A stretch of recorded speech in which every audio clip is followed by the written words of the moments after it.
आज हम एक ऐसी कहानी पर बात करने वाले हैं जहां एक मामूली सा खत एक आदमी की पूरी जिंदगी में भूचाल ला देता है। और जानते हैं, यही सवाल गोविंद सिंह की कहानी के केंद्र में है। एक ऐसा इंसान जिसकी दुनिया बंधी बंधाई आदतों पर चलती थी, जब तक कि एक दिन सब कुछ बदल नहीं गया। तो कहानी का पहला हिस्सा है एक बंधी बंधाई जिंदगी। चलिए मिलते हैं गेटमैन गोविंद सिंह से और उनकी दुनिया को समझते हैं। देखिए, गोविंद सिंह के लिए गेटमैन होना सिर्फ एक नौकरी नहीं थी। मतलब वो खाकी वर्दी, गेट पर रखा वो एक स्टूल और साहब को दी जाने वाली फौजी सलामी, बस यही उनकी पूरी दुनिया थी। उनका काम ही उनकी पहचान बन चुका था। पूरे 25 साल, जरा सोचिए, 1/4 सदी बस एक ही काम करते हुए। उनकी आदतें तो जैसे पत्थर पर लकीर बन चुकी थीं। और मैनेजर के विदाई के शब्द भी कितने रूखे सूखे थे, है ना?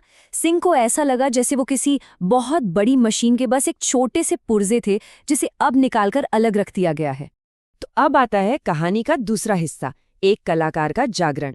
नौकरी खत्म हुई, पर शायद यहीं से एक नए मकसद की शुरुआत हुई। रिटायरमेंट के बाद सिंह की जिंदगी में एक अजीब सा खालीपन आ गया। उनके सामने था फुर्सत का एक बहुत बड़ा समंदर, लेकिन उन्हें समझ नहीं आ रहा था कि तैरना किधर है। और इसी खालीपन में उनके अंदर छिपा एक कलाकार जाग उठा। उन्होंने मिट्टी, बुरादे और पानी से छोटी छोटी मूर्तियां बनाना शुरू कर दिया, और वो भी इतनी कमाल की कि बिल्कुल असली लगती थीं।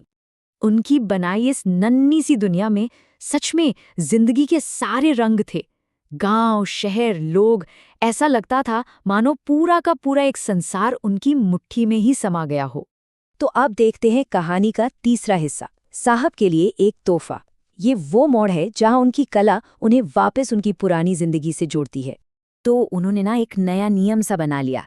हर महीने जब पेंशन लेने जाते तो साथ में अपनी बनाई एक नई कलाकृति अपने पुराने साहब के लिए ले जाते।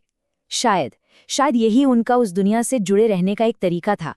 और फिर एक दिन उन्होंने अपनी सबसे बेहतरीन, सबसे शानदार रचना बनाई, उसी दफ्तर का एक हूबहू मॉडल जहां उन्होंने अपनी जिंदगी के 25 साल बिताए थे। उसे देखकर तो ऐसा लगता था मानो गुजरा हुआ वक्त सच में लौट आया हो। और अब आता है कहानी का चौथा और सबसे अहम हिस्सा, वो खौफनाक खत। एक ऐसी अनचाही दस्तक जो सब कुछ बदलने वाली थी। देखिए, सिंह को पूरी जिंदगी में गिने चुने ही खत मिले थे, और ये तो रजिस्टर्ड था। उनके लिए ये किसी बुरे सपने से कम नहीं था। ऊपर से डाकिये ने जो कह दिया वो तो जैसे दिल में तीर की तरह छुप गया। उसने कहा कि भाई, बुरी खबर वाले खत ही तो रजिस्टर्ड भेजे जाते हैं ना। बस उसी पल से सिंह के दिमाग में हजारों बुरी बातें घूमने लगी। अब सिंह के दिमाग में एक जंग छिड़ गई थी। एक तरफ था उनका डर, जो उन्हें पेंशन रुकने और बेइज्जती की कहानियां सुना रहा था, और दूसरी तरफ थी उनकी पत्नी की सीधी सादी सलाह, अरे भाई, खत खोलकर देख तो लो। पर सिंह में इतनी हिम्मत ही नहीं बची थी। मतलब डर ने सिंह को इस कदर अंधा कर दिया था कि वो दफ्तर पहुंचकर एक असिस्टेंट से क्या पूछते हैं कि क्या आप बिना खोले बता सकते हैं कि इसमें क्या है। सोचिए जरा। तो चलिए अब कहानी के 5वें हिस्से पर आते हैं, सच्चाई का खुलासा। आखिरकार वो घड़ी आ ही गई जब डर का सामना होना था। और फिर हुआ ये कि किस्मत से सड़क पर परेशान भटकते हुए सिंह पर दफ्तर के अकाउंटेंट की नजर पड़ गई। और यकीन मानिए, यही वो पल था जो सब कुछ बदलने वाला था। अकाउंटेंट ने सिंह से पूछा, अरे क्या बात है, तुमने इसे अब तक खोला क्यों नहीं? और फिर उन्होंने वो खत उनके हाथ से छीनकर फाड़ दिया। और खत में वो लिखा था जिसके बारे में सिंह सपने में भी नहीं सोच सकते थे। कोई डांट फटकार नहीं, कोई सजा नहीं, बल्कि तारीफ थी और एक इनाम।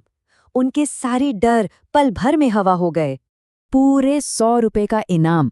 और ये सिर्फ पैसा नहीं था, ये तो उनकी कला, उनके नए जुनून को मिली एक पहचान थी, एक सम्मान था।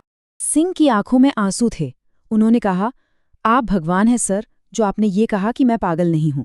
देखिए, उनका सबसे बड़ा डर पेंशन खोने का था ही नहीं। उनका असली डर था अपना दिमागी संतुलन खो देने का। तो आखिर में ये सवाल तो उठता ही है कि गोविंद सिंह का असली तोहफा क्या था? वो 100 रुपए का इनाम, या फिर वो जुनून, वो कला जिसने उन्हें जिंदगी का एक नया मकसद दिया? इस पर सोचिएगा जरूर।